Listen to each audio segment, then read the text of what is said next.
What's going on, guys? Welcome back to the Noah Seiler podcast. I'm your host, Noah Seiler, and today we're here with our special guest from St. Thomas the Apostle Church, Father Steve. Steve, how you doing? Good. Thank you for having me. Yeah. Thanks for coming to do this. Well, thank you for coming and doing this. I appreciate it. All right, so we're going to dive into before you were a priest. What was life before? Like, what was the lead up to you becoming a priest? There was no lightning bolts. There was no voice from heaven, no writing on the wall. I was in high school and I loved to farm. But garden. We had a big garden at home. I used to plant vegetables and all that during the summers. I really liked doing that, and I thought, that'd be a fun life, being a farmer, having greenhouses and doing all that kind of stuff. So my senior year, I applied to Delaware Valley College of Agriculture and Science, was accepted, and halfway through the summer, a friend of mine who graduated with me asked me to go on a trip with him, or a car ride down to Allentown. I'm from northeastern Pennsylvania, so down to Allentown, and he didn't tell me what we were doing. So I thought, well, it was just the day out. So we're driving down. I asked him where we were going, and he said he was going to meet the bishop of the diocese. And I said, for what? And he says, well, he was thinking about being a priest. And of course, my response was, I laughed at him. So we get to the office building, and he goes in for his meeting with the bishop, and I'm sitting out in the, in the area where the waiting room or whatever. And another priest comes out, and he's walking through, and he looks at me. He says, "What are you doing here?" And I said, "Nothing." He says, "What do you mean nothing?" I said, "Well, I'm here with my friend. He's wants to be a priest." And he says, "Well, what about you? What do you want to be?" And I said, I kind of paused at that point, and I said, well, I'm going to Delaware Valley College of Agriculture and Science, and I wanted to be a farmer. And he said, well, you could still be a farmer and be a priest. Yeah. And I was taken back by that. And I said, well, what is that? And I started thinking more about that. Anyway, long story, I left. We're driving back, and that really stuck in my head, that you can be a priest and still a farmer. So over the course of the next couple of weeks, I call it the Holy Spirit leading me. I thought, well, this was something good. So I called up and said, what do I need to do? Yeah. So were you raised, like, was your family Catholic before that? We're a very Catholic family, grew up Catholic, went to Catholic school, went to Catholic high school, was an altar server at Mass, all that kind of stuff. What did your parents think about it? Well, my dad passed away when I was in ninth grade, but my mom, I don't know if my mom really took it serious, because, it was still, I mean, even after I entered and I was approaching ordination, which is like 6 more years into the future, she still thought I was going to have grandkids. Yeah, well, that's didn't lost work out. hope on that one. But I come from a Polish family. She was very excited. And my whole family was. I mean, to have a priest in the family, especially. So that was something that... Yeah, I always wondered, like, what is, like, the decision when someone's like, I want to become a priest? So, so that's how it started. I mean, it just happened. Yeah. And so I went to Allentown. I entered the Diocese of Allentown. And I kind of knew that diocesan priesthood wasn't for me. And I don't know if you know, there's diocesan priest and religious priest. Or secular priest and religious priest. So a diocesan priest is a priest who works just in one diocese. So you're ordained, once you enter the seminary, you're going to be ordained for the Archdiocese of Philadelphia and the rest of your life, or you're going to spend at parishes. A religious priest enters a religious order. And I'm an oblate of St. Francis de Sales. So we were founded in France in the 1800s. And we came to the United States in around the beginning of the 1900s, and founded a school, Salesianum School. Which I went to. Which you went to. Did go there.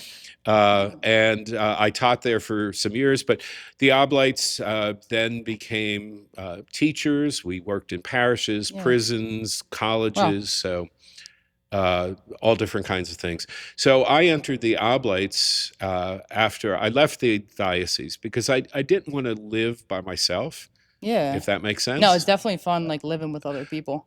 And because I grew up with brothers and I grew up with a large family, lots of Okay. cousins and stuff. And not that I just didn't want to live by myself. Yeah. I Yeah. wanted to live Definitely. in community. And Yeah. so that's what attracted me to the Oblates, and also the fact that they were teachers. Because Okay. once I went to college, uh, I thought, well, I like teaching, and I think that would be a good thing. So that's what I actually majored in, Okay. education. Um, and so I became an oblate. I took my first vows in 1987. Okay. And then I was ordained a priest in 1995. Taught at Salesianum history for many Yeah, I did years, not know that. That's insane. 13, 14, 15 years at Salesianum. Wow. And when were you there? What years? So I was there from 1989 to 92. Okay. And then I went back to the seminary, finished my seminary training, then was ordained in Yeah. 95, Oh, wow. went back to Sally's, and I was there until 2009. I wonder if you were there with my uncle. We'll have to figure that out. So what is your current role at St. Thomas? So I am the pastor of St. Thomas the Apostle Church here, and a pastor is the head priest, the priest who runs the parish and do all of that. I'm lucky to have another oblate living here. His name's Yeah. Father Joe. Father Joe was actually in charge of me when I was in the seminary. Okay. So he got me started, there you so go. to speak. And so Father Joe's here, and so we both serve as priests in the parish. Yeah. So I've always wanted to know this. What does like a normal day as a priest? I knew Like, you what's were. it like? Noah gave me these questions ahead of time. Yeah. So I thought, as soon as I read that, I laughed. What's a normal Yeah. day? There are no normal days. Really? As being a teacher, there are normal days. You wake up, you know what your classes are, you teach your Yep, classes, exactly. you do your activities, you go to a football game, but as a parish priest, I mean, every day is different. So I thought, let me just tell you what I did today. So I woke up, today's Thursday, woke up at about 6 o'clock. I prayed. I had mass at 9 o'clock here, Okay. the daily mass at the parish. I went back over to my office, answered some emails. I had a funeral at 11:30. Yep. Beautiful lady who passed away, a twin. So I had the funeral mass at 11:30. Went to the cemetery for the burial. Came back. Had a phone call for spiritual direction. Okay. Parishioner who couldn't meet in person, so we talked. During the phone call, I got a phone call Yeah. from a nursing home near here to go out and anoint somebody. Yep. So I went out and anointed somebody, and then I got Now back you're- here. And now you're here. and Now you're doing a podcast. Doing a podcast. As soon as we're done here, I will go back to the rectory to cook. I cook. I'm the cook of our Yeah, house. there Father you Joe go. likes my food. So I will cook dinner. And then Thursday, well, most nights, I mean, typical night, there are no typical nights. Some nights I have a Yeah. meeting, pastoral council, finance council, school meeting. I also go to the prison, the local prison here Okay. for mass, Yeah. confessions. So you're always on the go. It's rare that I have an evening Yeah. off. Wow. And then, so that's a typical day. I mean, and trying to get prayer in there. Well, I did say mass, prayed mass twice today, but personal time for prayer and meditation, that's also important. Yeah, definitely. So when was there ever a moment, we're going to get a little deep here, where you felt unsure about your calling? Oh, Like gosh. you questioned it. I knew you were going to ask me. Yes. Lots of times. When I entered, I took it 1 year at a time. I thought, if I can do this for a year, okay. So we started off, we're in college. So I Yep. was in the college seminary. I entered the Oblates, and we have what's 2 years of postulancy. So we live Okay. in community with other guys who were in the seminary. We pray together. We go to mass. We go to college classes and Yep. stuff like that. We're college students. For the most part, we get involved in activities on campus and all Okay. of that stuff. And then we go to, we have a year called novitiate, which is a spiritual boot camp year. I don't know Okay. how to explain it. So it's a year away from everything. I lived on a farm in Maryland, me and 6 other seminarians, novices, with our novice director. Yeah. And we kind of dive into the spirituality of St. Francis de Sales and who the Oblates are and what they do. All kinds of things during that year. We go out, we do some ministry at soup kitchens and so forth. I guess that year is about, do I want to continue? Okay. Do I want to take my first vows and Yeah. continue? And it was a big time to decide over the summer before I took my first vows. Do I want to do this? Yeah. Because I knew if I took vows, I was going to take them serious, Yeah. and so we take temporary vows. Okay. So every year we renew them. Renew them. So for 5 years, I renewed them. And that was like, okay, every year I Yeah. could do this, I could do this, and I keep renewing. But at one point, I had to decide I was going to do this forever. Yeah. It's called perpetual vows. And that was hard The tough because part. there's no more next year. Like there was no more Yeah. out anymore. You're locked in. You're locked in. And that was something I did. I had some questions. Not that I doubted, but I just had questions, and I had people telling me, that's you could be a father. Yeah. This, if you do this, you're not going to be a father. So different things like that. But once I made that decision, I was ordained a priest then 2 years later and moved on. So the biggest decision was not being a priest; it was making my final vows. Gotcha. So moving to where you are locked in. Yes. Yeah. It's a big But that deal. didn't mean the doubts go away. Okay.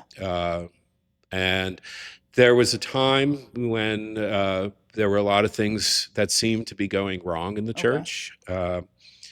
The pre-scandal that was going on, that really affected me, and I had serious doubts about continuing. Definitely. So I had to come to terms with that. I had to, for myself, and I know many people did. Not that it ever affected me personally or anything, but it was just realizing that, there's evil in the world, and Absolutely. I can't run from it. None of us can run No. from it, so we have to deal with it head on. So yeah, I mean, I never doubted it I never regretted anything. Gotcha. But I think everybody, even married couple, Well, yeah. after so many years, do I want to continue? Yeah. But the older I get now, though, and the more I realize it's about just waking up and doing it every day, doing the mass, doing the meditation, doing my jobs, serving. I mean, serving the gospel. Yeah. And that's where I find the contentment every day. Gotcha. So I feel great story, and you told me a little bit about it before. But when I think of like the Catholic Church, right? It's more like a lot of people will come into the Catholic Church seeing it as like a routine. Would you see that some people come to church and it's like more like a routine thing? Yeah, and there is something about the routine. Yeah. Because in our world today, there's no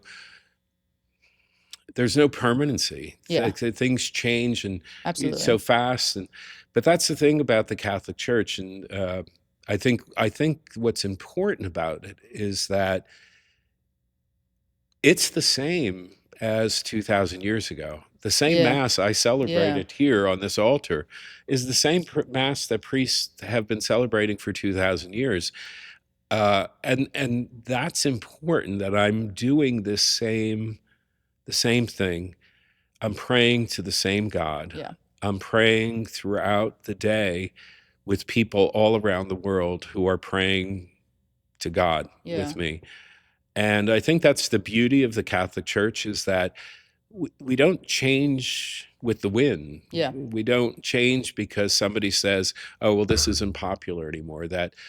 And we don't do it. We don't do it arrogantly, but we do it lovingly, and we stand up and say, "This is the truth. We believe in life. We're not going to change that view. That's never going to happen, because life is the most sacred thing we have." And, Absolutely. So those are some of the things that keep me wanting to be here.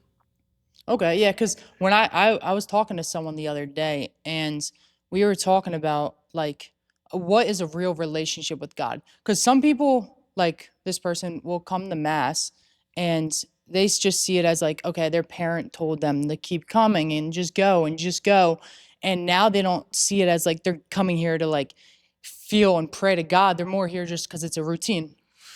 Oh, it becomes a cultural thing. Exactly. It's for Yeah. some people, it is. It just becomes a habit, and that's not Mm-hmm. necessarily a bad thing. No, it definitely isn't. But when we forget that Jesus gave us one specific command Yes. on the day that he ascended into heaven: go out and make disciples. Yep.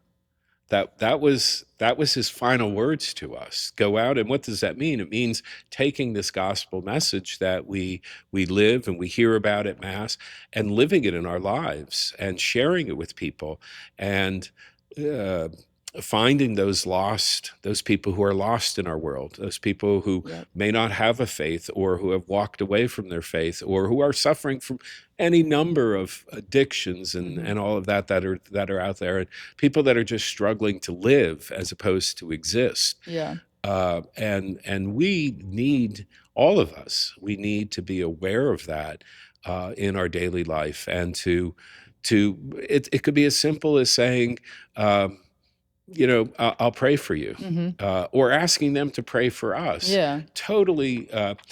I went a couple days ago and anointed an elderly lady, and her grandson was in the room. Her two grandsons, Okay. both in their 20s, I guess. And so I start the rite of anointing of the sick, and since they're there, I mean, they can respond. It's pretty. Mm-hmm. If you're Catholic, you Yeah. know how to respond. The Yep. Lord be with you, and also Yes. with you. Um, and so they were kind of sitting back, not quite sure. And I got the sense maybe that they didn't practice their faith. But so I said to them, I said, "This is nice that you're here with your Yeah. grandma, and you can pray Yeah. with me." And so after I was done, I said to both of them, I said, "Your grandma has a strong faith because Mm-hmm. she wanted a priest here." And I said, "That's something that you need to see Yeah. as a strength of hers." And I just invited them. I said, you want to make her happy? Yeah. Start praying. Yeah. Because, like, when I post a lot of videos on, you see my videos, I post on social media, and I get a lot of comments of people that are like struggling with being able to have this relationship with God where they just go to church just on Sunday, but the Monday through Saturday, they just sit there and they're not doing anything. It's just another day. Like, for those people, like, what can they do to, like, build a better relationship through those days besides Sunday? Yes. So a Pope, when I was young, Pope Paul VI, he Okay. was Pope in the 1970s. He said, he asked the question once in one of his homilies. He says, "Where is the Monday church?" Uh, and That's that's true. struck with me. Where is Yeah. the Monday church? We come here and we pray, and this is important because we're fed here. We're fed by the scriptures, and we're fed by the sacrament, the Eucharist. But as I oftentimes tell the folks here, I said, I think the most important words at Mass here are "get out." Wow. The end of Mass, Yeah. go in Yep. peace. And everyone just skedaddles out. But that's what we're not supposed to stay here. We're Yeah. supposed to take what we receive here Yep. into our Into world, the rest of the. into those Yep. people who are lost, who are suffering, and so that when Pope Paul said that, "Where's the Monday Church?" He meant it. Where you are, where Mm-hmm. I am, where everybody else is, that's where church is, because that's where you're going to bring Christ into your world. So if you're working in an office, and people start getting maybe crude jokes or something Mm-hmm. like that, I mean, you can let people know gently that I, I don't want to be involved in that. Yeah. Or if people start tearing down another person, you can simply say, "Hey, I don't like. Please, I don't want to be involved in that." Yeah. That's what being a witness is, and it gives other people the question, well, if he's not doing it or she's not doing it, why am I doing it? Mm-hmm. And it just makes them think, and Yeah. I think that's Definitely. the important thing for us. Yeah. So so let's get back to the priest part. What has been like the most meaningful part of being a priest? Oh gosh, I always say there's one. I mean, there's so many. Celebrating a funeral today. Um, Yeah. this was, I think I said, the twin. She was a twin, Mm-hmm. and I celebrated the funeral of her sister about a year ago. Okay. So I knew the family a little Yeah. bit, and just being there for both these twin sisters who I didn't know, Them like on a yeah, personal on a level. personal Yeah. level, but being there for the sister, the older sister, or the sister, and now this, that the family, there was a connection. Uh, Celebrating Mass every Sunday is the highlight. Yeah. Um Baptizing somebody is an incredible experience to know Yeah. that I'm part of starting this person off on a journey. I'm not going to see what that's going to be, Yeah. maybe, but I'm starting this off. Last night, I met with a couple who uh, wants to come into the church. The husband wants to become Catholic. Okay. And so he finished his process of preparing for confirmation. We met, we set the date for his confirmation. So he's also going to be making his first communion Oh at that wow. same Mass. And after the Mass, he and his wife will have their civil marriage convalidated, Oh wow. So sacramentalized, yeah. if you will. Yeah. So he'll receive three A lot. sacraments that day. And that's It's a big day incredible. for him. Another highlight, again, it was at Mass. I got to, both here at St. Thomas and at my last parish in North Carolina, I got to baptize an entire family. That's awesome. Uh, Mom, Yeah. kids, dad, Yeah. and seeing that all those kids, the whole family, wanting Yeah. to be come That's into the church. awesome. So I don't want to say there's one highlight. No, There's yeah, it's so many definitely. different, so Yeah, many I mean different that. highlights. Yeah, that makes sense. So when you're doing mass, do you think that the people, right, the average age of the people coming is getting older? Uh, I told you I did some research on these Okay, yeah. So I want to questions. hear, yeah, I because I really answered want to these. know this So question. I looked at that because if any of your listeners or Yeah. people watching this realize that there has been over the last several years in the United States, but not just in the United States, in places like England and Mm-hmm. France, there has been this movement of young people and Yeah. young men coming back into the church. And I've seen it here at St. Thomas. Yeah.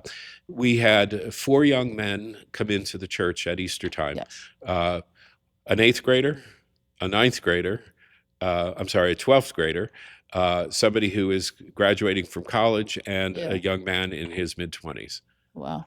4 men, like, Yeah. all on different Yeah. journeys, but all wanting to become Catholic and coming into the faith, and seeing them week after week come back to church and practice and participate. Um, so, looking this up, I wanted to see, well, Yeah. what is so the median age in the United States is 40. Okay. 48. That's I'm not sorry. bad. That's not No, too it's not bad. bad. I thought it would be a lot older. Yeah, But me too. Then I looked at the median age in places like Benin in Africa, Okay. sub-Saharan Africa, where it's more Catholic. Yeah. The average age is 20. That's more And reasonable. so you see that it depends. The average age Yeah. in India for Catholics and in Oceania, the countries of Southeast Asia, is between 21 and 30, depending on Wow. the country. So we're looking at in the Western world, Yeah, the United States. Yeah. Western Europe. It seems like there's an older population, and there are a lot of reasons for that. One, the baby boom generation, much larger families Yeah, back in the day, that's true. whereas today, I had a family of there were 5 of us, 4 brothers. Okay. How many? I have one brother. You have one brother. Yeah, So that's it. it's simply cultural trends. Yeah. That's one way of answering it, to look at it, but I always you got to realize we're a universal church. We're just not an Yeah. American church. Well, yeah. No, 100%. And you look at, for instance, last week the Pope in Spain. Okay. I don't know if you saw any of that. No. The number of young people That who were out came there. out was amazing. The night before Corpus Christi, over 1 million young people spent the night in adoration. Wow. They filled up a stadium Yeah. that would otherwise be filled up maybe for concerts, but certainly Yeah. not with 1 million people at. Wow. So I always look at those kinds of things as signs of hope. Mm-hmm. And we see that in the United States. same thing, people coming for adoration, but to the Blessed Sacrament. Yeah. We have it here on Mondays, and you come in throughout the day and you see young people just spending some time here before the Blessed Sacrament. So I think, yeah, is it getting older? Kind of, for those reasons that I mentioned, but there's also reasons to show that. Yeah. that Yeah, so that leads me to the topic of like, what are the young kids missing out about the faith? Like, what are the kids that are not straying away from the church, and they're not coming towards the church? Like, what are they missing out? What would you tell someone that Oh is gosh, struggling? no, you're a young guy. Yeah. You know the struggles that are out Yep. there in the There's a world, lot. and that it's this. We live in a world of where nothing is certain. Everything Yeah. is what I believe it is, Mm-hmm. and there's no absolute. People believe there are no absolutes. There's no right or wrong. There's no morality. It's basic whatever anybody wants. I mean, no, we can't even. We have people who can't even give us a definition of what a woman is or Yeah. what a Oh man yeah. is. Yeah. Yeah. And so we have our young people who are living in this world that it's like a storm, and they're being tossed back and forth, and I get it that there's a lot going on. I think what they're missing about the church, and it goes back to what we first started talking about, is that we are here. We've been Yeah. here for 2,000 years. Yeah. We're not going anywhere. And sometimes that anchor, that rock. I mean, sometimes we use that image for the Yeah. church. Jesus says, "Thou art Peter, you are a rock, and I'm going to build my church." We need that stability. Yeah. And I think young people, that's one of the reasons I think young people are coming back to the church, is because they live in this world of so many competing things that there's nothing real. Yeah. There isn't. And they want something real. Yeah. And the church provides that. Well, yeah, I mean, that's the thing. I mean, Jesus is offering he's offering peace, love. Like, you can't get Himself in the anything more Eucharist. than No, that. I mean, he's offering himself in the Eucharist. Yeah. These sacraments that we are tangible. Yeah. Like I said, I went to anoint somebody today. Yeah. That oil of the sick that I anointed her with. I think of those. We pour a little bit of water. Yeah. When you come to Eucharist, you get a little piece of bread, and Yep. I put a little bit of oil on somebody's head. I don't need No. tons of stuff. No. Those little gestures. That woman that I anointed today, as soon as I did that, she blessed herself, and she had a smile on her face. That's probably the best feeling. And that was it. I was in the room all of 5 minutes. Yeah. But that was her connection with the real. Yeah. That she experienced Christ in that sacrament, and that was good for her. Yeah. Well, so like for my age, I feel that social media is like one of the biggest problems. It's a positive and a negative. Like, this is a positive, right? Yes. But there's so many people that just follow, like, they would just want to be famous. They just are too worried about success, and they're worried about money, and if they have friends, and what they're wearing, and like you said, their gender, and all these things that are just coming all in their heads, and they're all young and they're developing. Like, what can the church and how can they build a relationship? Like, why are people so scared? Because I feel people are scared to like share their faith, because then they get bashed. You got the people in the comments like coming at you, like, people are scared to like, and I think it could be like the way we're like, I mean, people are scared of speaking out. Yeah. Well, that's so nothing new. one of the biggest. This has been going exactly. on. This is going on Forever. from the very beginning. Yeah, exactly. 2 years after Jesus died, Saint Stephen, the first martyr in the church, was stoned to death. Yeah. Because he professed his faith. He spoke out. He spoke out. Saint Stephen spoke out. But it's going on we have to. And it doesn't necessarily, as I said before, it doesn't mean that I have to get on a soapbox and you have to do this and you have to. It's simply talking about your faith and sharing that. I don't know why we're so afraid, why people are so afraid. And it's not just young people. Yeah. to say, if I'm out playing golf with a bunch of friends, to talk about your faith. Hey, I Mhm. go to St. Thomas the Apostle, or I'm a Knight of Columbus, Yeah. or I work down at Emmanuel Dining Room in Wilmington, or Mhm. anything like that. Just a conversation. We're so afraid uh, to talk about our faith in that way, Yeah. and I think what we're doing is missing the point, or missing out on bringing our faith to other Yeah. people. This past weekend, Deacon John here preached at the Mass, and he told a story that I've been thinking about all week. He told a story about a man who was Jewish and Mhm. his wife was Catholic, and they got married and raised their kids Catholic. And the wife prayed her entire life for her husband to become Catholic, Okay. and their kids grew up and moved away, Yeah. and they're at home, and she went out shopping, and while he was out, or she was out, the sister from the parish came, and she was doing what's called the parish census. Every couple of years the parish makes sure that all the information about the family is up to date. And so as they were talking, this man and the sister, she said to him, she says, I noticed that you're not Catholic. Have you ever thought about being Yeah. a Catholic? And he says, yeah, I have. And he said, the sister said to him, well, why aren't you Catholic? And he says, because no one ever asked me. I've Yeah, I was there at You were that. at Yeah, this I was mass at that this week. mass. And I Yep. was like, I Yep. listened to that and I It thought, was a good message. why was that? Why they prayed for him to become Catholic, but nobody in his family Nobody ever offered said, the hand to him yes, because he was just exactly. waiting for literally just to accept it. And that's it. Goes back to those little bit of water, little bit of bread, a little bit of wine. There's that one little thing Yeah. changed that man's life. Yeah. Uh, It and was that's, a good story. I do remember that. see, Yeah. you remember Yep, I too. do. So do you think the church right now is doing enough to bring in the younger generation? I think with things like what you're doing with Yeah. the podcast, and I'm patting you on the back. I'm not Appreciate giving it. you a big head, but No. you're great at what you do. And I think the church needs to see that, and does. We have so many young people who are involved in so many Mhm. great things, and that witness that you're not afraid Yeah. to share your faith with people. And that's what we do. Those early apostles were not afraid. Can you imagine if they were afraid to share their faith? We wouldn't Yeah, we exist. wouldn't. We We wouldn't wouldn't be here at exist. all.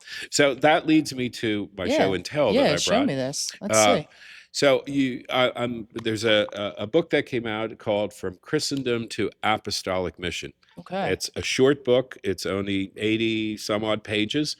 Um, From Christendom to Apostolic Mission. Um, we have lived in a world for the last 1,500 years that was a Christian world, Yes. the Western world, Christian Mhm. world. When I grew up, everybody was, for the most part, went to church and Yeah. Catholic schools and religious schools and all that. And that's not the case. Anymore. And in the last 50 years, a lot has changed in the Western church in the world. And we've moved away. We've become more secular.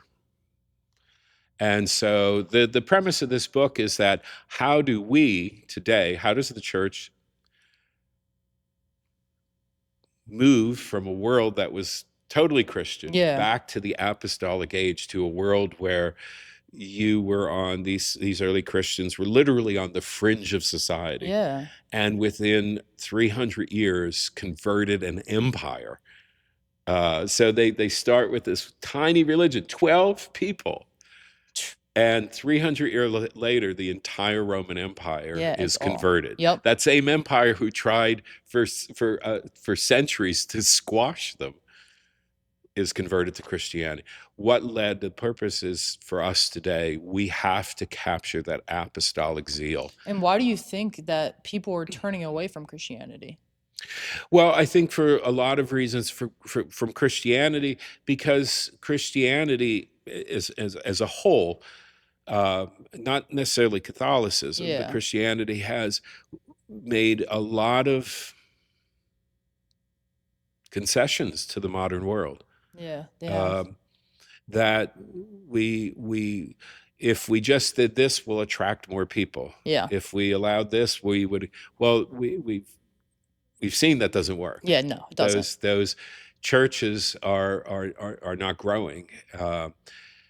And the Catholic Church still is. Yeah. It's still growing, even though it may seem in the United States it's not. Yeah. But it may seem, not even in the United States, in parts of the United States.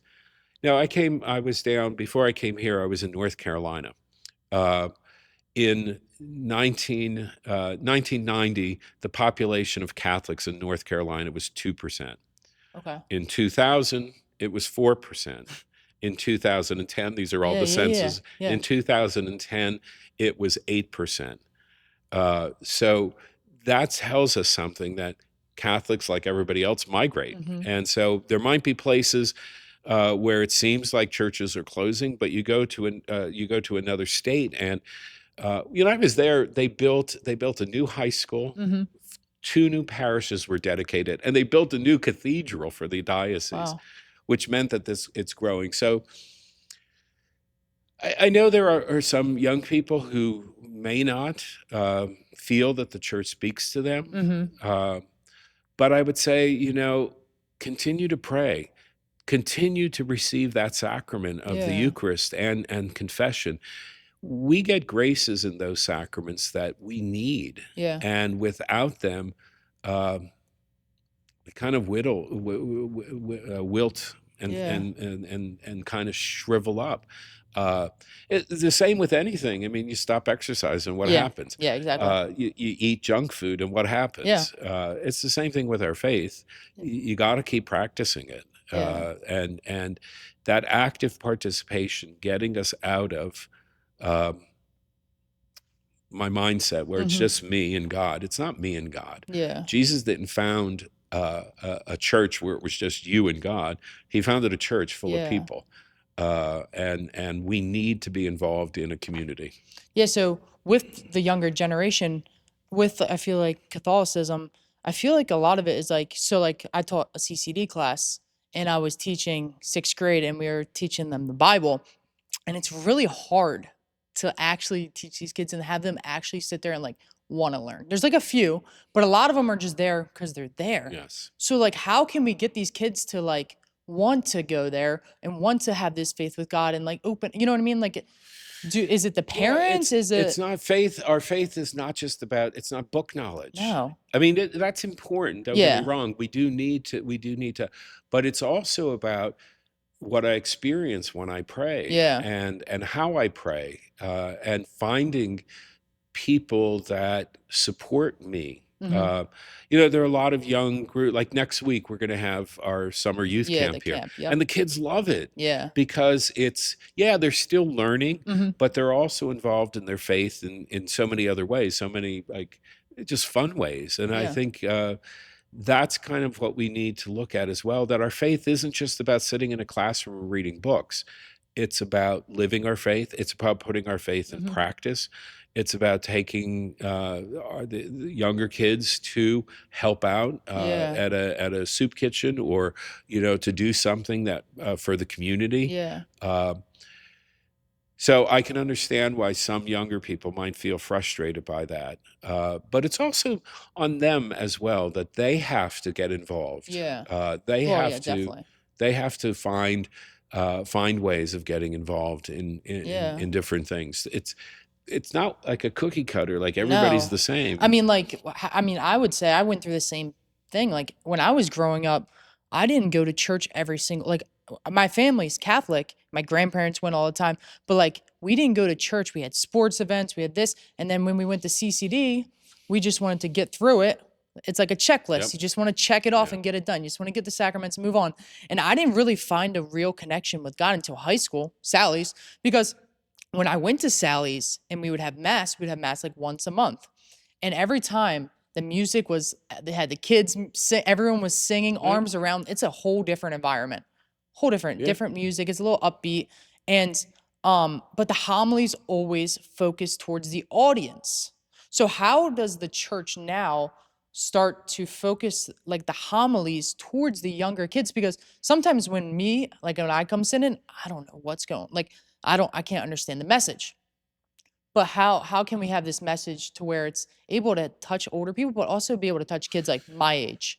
And I think that is something when I have school, the school here goes to Mm-hmm. mass Yeah. once a week on Thursdays. I love it. It's one of the highlights of my week, Yeah. because I get to ask the kids about their faith and what they're learning in class, and the hands go up right away because they want to answer and they want to.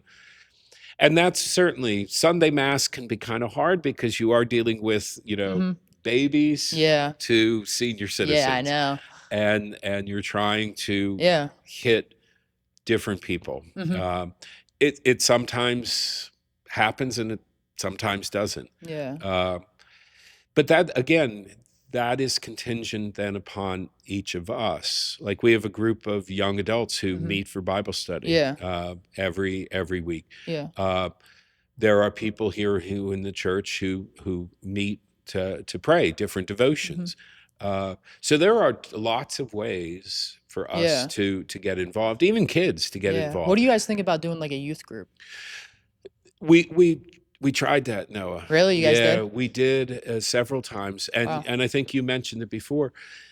Kids are involved in so many things Yeah. today, and I know it's difficult, but sometimes families have to make decisions about Yes, what's important, definitely. and so going to mass as a family Mm-hmm. you Very. have to be Yeah. that. Was looking at a study recently that if the mom just goes to church with the kids, there's about a 35% chance that the kid will continue once they grow up going to Yeah. church. 35. If mom and dad both go, It's a lot different. Yeah. 87%. Wow. That's a big, That's that's a a that's a massive jump. huge that's That's a a huge huge jump. jump. Yeah. Uh, Going to so that's there's something about that. I remember growing up. My family went to mass every Mm-hmm. Sunday, holy days, all of that. I don't think I ever. The first time I missed a mass, I think I was in college and I had strep throat.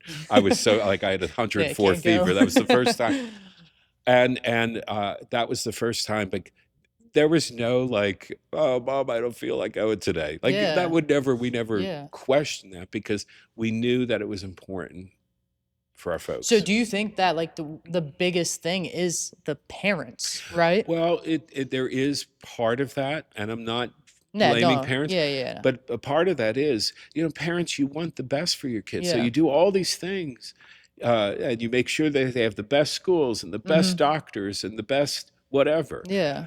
And what about our faith? Yeah. There's a song that I was actually talking to my grandmom about this yesterday. And there's a song by Brandon Lake. You'll have to check it out. And like he basically is like saying like his grandmom was praying in her room, and he was like, okay, interested. Like, what are you doing? Why are you just talking out loud? Right? Like creating interest. And I feel like that curiosity, like if a parent goes to church and if the parents are praying together, praying before dinner, but not forcing it on their kids. But if they like, you know what I mean? Like if you see a dad, like you see your dad, you see your mom praying, you get curious as a kid. You're like, what are they doing? And you start getting interested. And that's a way I feel that you can connect with God without forcing it. Oh yeah, those little Yeah. things that when you see your mom and dad praying, or you see your Yeah. dad praying, Yeah. like going to church and seeing my dad pray Yeah. was important. It told 100%. me that that was important for him. Yeah. Uh, One of the first memories I have as a kid, maybe I was 4 or 5 years old. I remember after going to bed, waking up and going to get a drink of water, and I walked past my parents' bedroom, and they were both kneeling on either side of their bed praying. Yeah. That's Now, powerful. as a little kid, I Yeah. didn't know that, but as I look back on that, and I knew they did that Yeah. every night because they made us do it Mm-hmm. too every night Yeah. before we got him. We knelt Yeah. and we did our prayers. But seeing that told me that that was important to them. Yeah. Um, yeah, so it is. Parents are the first teachers, Yeah. Exactly. and giving that good example in so many other ways. But you mentioned before about people you were growing up and there was sports on Sunday Mm-hmm. mornings and all this other stuff, and those are all wonderful things Yeah. and good things. But it's clear that all those things don't make us happy. No, they don't. Don't we don't find contentment Like in that. I stopped playing sports in high school. Okay, what am I gonna do after that? You know Now what I you're mean? doing Like it's now. just you just get the happiness for just a little short period of time. But now I figured out that relationship with God is happiness forever. And I'm going to say this, and I'm not trying to embarrass No, you, but no, you can no, say I've whatever. watched your Yeah, podcast, and I'm going to tell people, yeah, I heard your Holy Thursday from yeah, yeah, last, yeah. and I said to Noah after that, I said I want him to preach next Holy I actually Thursday. made a video on that the other day. You did, Yeah, it was in, it might have been actually in the podcast, the first podcast I talked about it. but you when I watch you Mm-hmm. and you see that, Yeah, you see that you are growing in your faith, and yeah, this excites you, it does. and that's great. Yeah. That's the fire that is there. But nobody did this for you. There was no No, youth group that set no, you up. nothing. I mean, what happens in the last episode? I did my testimony in the first one, and I mean, the biggest thing was it was actually you don't know about this, but I'll shorten it up because they know about it. But I was in confession. My parents got divorced, and I was in confession. And me and Father Beretta, you know who Father Yeah. Beretta is, and um, me and him had a pretty good connection because I had a death and dying class with him. And this was my senior year. So the supposed to be the most important year, everyone's excited and your parents get divorced. You're like, okay, this is going south.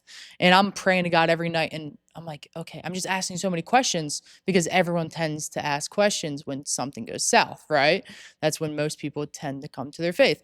And um, so in this confession, it wasn't a confession, it was a therapy session, I'll tell you that. I was bawling my eyes out, letting all this anxiety, all this pain off my shoulders onto Father Beretta. And he's just sitting there. All he has to do is just sit there and listen. Right. But it felt like I was just able to release all this stress and all this pain off my shoulders and give it to God. And ever since then, no problems. Happy as can be. Like people don't understand, and people struggle with giving up the anxiety, especially kids my age, because there's so much going on. You have so much pressure. You got to get into this college. You got to be this person. You got to be the top of the class. There's so much expectations, but nobody sits down. I found that just sitting down in your room, turn off the lights quietly and just pray, because people struggle with that. People struggle with just praying. Like I was talking to someone the other day and they didn't know how to pray. And I'm like, there's no wrong way to do it. Literally just talk or just listen. Like if you sit there quietly and you just listen, you're having a connection with God. And people don't see that. So no, you said that you went that simple interaction with Father Mm-hmm. Bretta. Yep. He allowed you Yeah. that he didn't need to say Nope. anything. He No. just needed to be You just be opened there. up for you. Yeah. So many different things. Definitely. A tiny moment. Yeah. One moment in your One life moment has changed changed, me. and that's where, like, again, Saint Francis de Sales, one of my favorite saints, the direction of intention. Yes. Where every moment of the day, Mm-hmm. whatever I'm doing, God, this is your action. Yep. Give me the grace to do it the best I can. Yeah. And if it goes south, I accept that as your plan. Yeah. I mean, we do that at Sally's every Every class. class. Every class. Every We second. do it here. We do it Yep. here in the school. Yeah, that's I pray it with Yep. all of my activities here, Yeah. meetings and stuff, because that's so important to remind ourselves in every moment. It's not just Sundays. Nope. It's every moment. Yeah. I got to remind myself to stay connected with God, even when I know it's going to be a bad moment. Yeah. That this is where God has put me. Yeah. And I need to do the best I can. Yeah. Definitely. And with the story, so that's what created my first connection with God. And then it came down to being establishing. I went to a men's retreat. And when I went to this men's retreat, I figured out that I have a craft and a gift that God has given me, and that's why I'm doing the podcast Did you now. go to Malvern?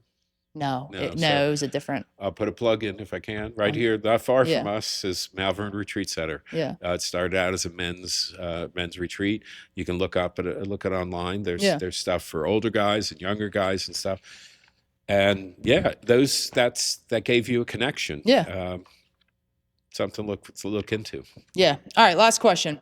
If you could speak directly to the young people who feel distance from the church, what would you say to them? Oh, pray. now? Just pray. Yeah. Just pray. And if you don't know how to pray, today's gospel at Mass. Yeah. Our Father, Yep. who art in heaven. That simple prayer. Pray from your heart. God made you. God made you in his image and likeness. So there is already a part of God in you, in each of us. And I think if you simply said, help me, God, the grace is going to be there. And I would say that to any young person today, that if you want a relationship with God, then pray. Second, read the Bible every day. Yep. Just a little bit. Read the Bible. Yep. I always tell people, listen, when I eat, I don't think of like how that piece of toast is going to break down and where it's going to go and how it's going to nourish my body. I just eat. Yeah. Same thing with the Word of God. Put it in you every day because he'll do the rest. I mean, I tell people that, like, if you're gonna like ask so many questions and he's not responding, go read it. Read about it. Everything he's done is in the Bible. It's all there. It's right there. The whole Bible. It's right in your hands. The whole Bible is God speaking to us, except for one book. Yeah. The book of Psalms. The book of Psalms is our response to God. To God, yeah. But the rest of the Bible is God speaking to us. Exactly. Well, thank you so much for coming on. This is great. Yeah. Thank you. Yeah, I appreciate it.